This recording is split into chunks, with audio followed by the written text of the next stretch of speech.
மாணவர்கள் அனைவருக்கும் வணக்கம்.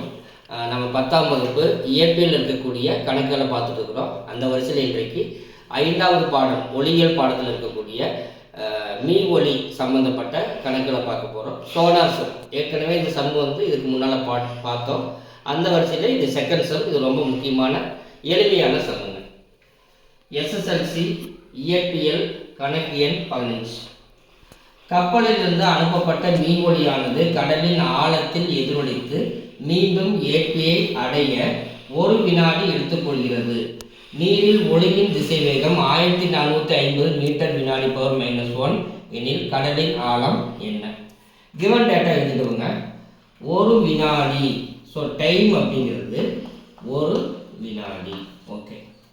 திசைவேகம் வெலாசிட்டி 1450 மீட்டர் வினாடி பவர் -1 எனில் கடலின் ஆழம் என்ன?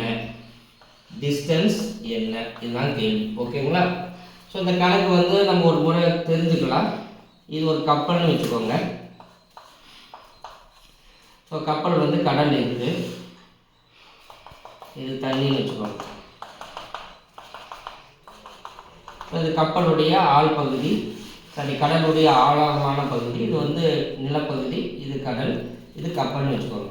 இப்போ கப்பல் போயிட்டு இருக்கிறப்ப அதனுடைய கீழ்ப்பகுதி இதுதான் கீழ்ப்பகுதி. இந்த கீழ்ப்பகுதி என்ன ஆகக்கூடாது, கடலுடைய நிலப்பகுதியில் முட்டிடக்கூடாது. ஸோ அதனால் என்ன பண்ணுவாங்கன்னா அடிக்கடி கடலுடைய ஆழத்தை செக் பண்ணிக்கிட்டே இருப்பாங்க. ஸோ அதுக்கு நம்ம பயன்படுத்தக்கூடிய கருவியோட பேர் சோனார் அப்படின்னு நம்ம சொல்கிறோம். ஸோ சோனாரில் என்ன ஒளி அலைகள் பயன்படுத்துகிறாங்கன்னா மீன் ஒளி அலைகளை பயன்படுத்துகிறாங்க. ஓகேங்களா? ஸோ இப்போ என்ன பண்ணுறாங்கன்னா இங்கிருந்து ஒரு சவுண்ட் வேவை அனுப்புகிறாங்க. ஸோ போகிறதுக்கு ஒரு டிஸ்டன்ஸ் அங்கே போய் என்ன ஆகுதுன்னா பட்டுட்டு மீண்டும் என்ன ஆகுது, எதிரொலிச்சு கப்பலை அடையுது. இதுக்கான டிஸ்டன்ஸ் டி. ஓகேங்களா? இப்படி அனுப்பப்பட்ட ஒளி கப்பலில் இருந்து கடலுடைய ஆழ்பகுதிக்கு போயிட்டு திரும்பி வரைக்கும் தான் எவ்வளோ டைம் எடுத்துக்குதுன்னா 1 வினாடி. ஸோ இந்த கடல் நீரில் ஒளியோட திசை வேகம் 1450 மீட்டர் வினாடி பவர் -1 அப்படின்னா கடலுடைய ஆழம் என்ன? So velocity equal to distance by time. ஆனால் இங்கே டிஸ்டன்ஸ் டிக்கு பதிலாக ஏன் 2D போடுற அப்படின்னா சோனார் சம், அதாவது கடலுடைய ஆழத்தை கண்டுபிடிக்கிற எல்லா சம்கள்லையும் நம்ம 2D போடுவோம். ஏன்னா கப்பலிலிருந்து புறப்பட்ட ஒளி கடலுடைய ஆழ்பகுதியில் இருக்கிற நிலப்பகுதி தொடுறதுக்கான டிஸ்டன்ஸ் டி. அங்கிருந்து மீண்டும் திரும்பி கப்பல் அடைக்கான டிஸ்டன்ஸ் அதே டி. ஸோ டிஸ்டன்ஸ் நம்ம 2D அப்படின்னு சொல்லி எடுத்துக்கணும்.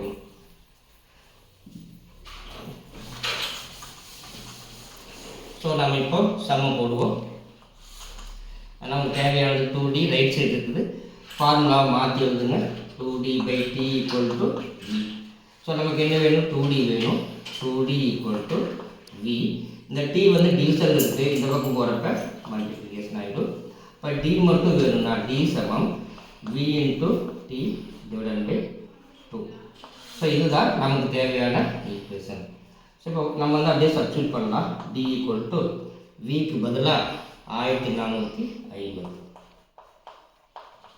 இன்ட்டு டிக்கு பதிலாக 1 வினாடி டிவைடட் பை 2க்கு 2. ஜஸ்ட் 2ஆல் டிவைட் பண்ணுங்கள்.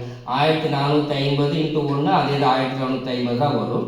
அதை 2ஆல் டிவைட் பண்ணுறது தான் என்ன அர்த்தம், இதில் பாதி.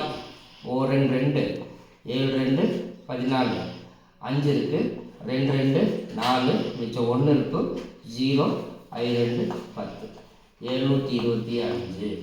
ஸோ தொலைவுகள் காட்டி அதனுடைய அளவு metre. D equal to 725 metre.